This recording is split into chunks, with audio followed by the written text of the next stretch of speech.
તો સાબરકાંઠા જિલ્લામાં પણ મેઘરાજાની ધમાકેદાર બેટિંગ જોવા મળી। હિંમતનગર ધનસુરા નેશનલ હાઈવે પાણીમાં ગરકાવ થયો છે। સ્ટેટ હાઈવે પર પાણી ભરાતા વાહન વ્યવહાર એક તરફ ખોરવાયો તો નીચાણવાળા વિસ્તારોમાં સાવચેત રહેવા માટે લોકોને સૂચના આપી દેવામાં આવી છે। હાઈવે પર પાણીમાં ગરકાવ થયો છે। સતત વરસાદ અને ત્યારબાદની આ સ્થિતિ છે સાબરકાંઠા જિલ્લા કે જ્યાં મેઘરાજાની ધમાકેદાર બેટિંગ જોવા મળી। હિંમતનગર ધનસુરા નેશનલ હાઈવે પરના દ્રશ્ય આપ ટીવી સ્ક્રીન પર જોઈ રહ્યા છો।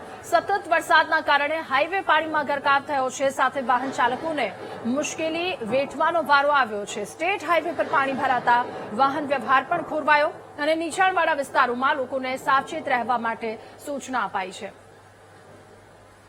સાબરકાંઠા જિલ્લામાં બપોર બાદ મેઘરાજાનું સાબરકાંઠા જિલ્લામાં આગમન થયું છે, ત્યારે સાર્વત્રિક વરસાદ સાબરકાંઠા જિલ્લામાં વરસી રહ્યો છે। સૌથી વધુ વરસાદ છે તે હિંમતનગર અને વિજયનગર વડાલીમાં જોવા મળી રહ્યો છે। આપ જોઈ રહ્યા છો કે આજે નેશનલ હાઈવેની બાજુમાં આવેલો ધનસુરા હિંમતનગર હાઈવે છે તેમાં પાણી ભરાયા છે।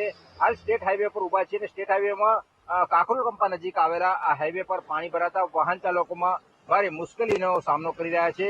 એક તરફ વરસાદ સામાન્ય આવ્યો છે તો બીજી તરફ સામાન્ય વરસાદમાં જ પાણી ભરાયા છે। પ્રી મોન્સૂન કામગીરી પર સવાલ ઉઠી રહ્યા છે। ભારે વરસાદ આવે તો આસપાસના જે દુકાનોમાં છે તેમાં પાણી ઘૂસી જવાની સમસ્યા સર્જાઈ શકે તેમ છે, ત્યારે હાલ નગરપાલિકાની પ્રી મોન્સૂન કામગીરી પર સવાલ ઉઠી રહ્યા છે અને સામાન્ય વરસાદમાં જ આ ઘૂંટણસમાં પાણી ભરાતા લોકો પણ જે રાહતદારીઓ છે તેમજ વાહન ચાલકોમાં ભારે રોષ જોવા મળી રહ્યો છે। સંદીપ પટેલ, વીટીવી, હિંમતનગર।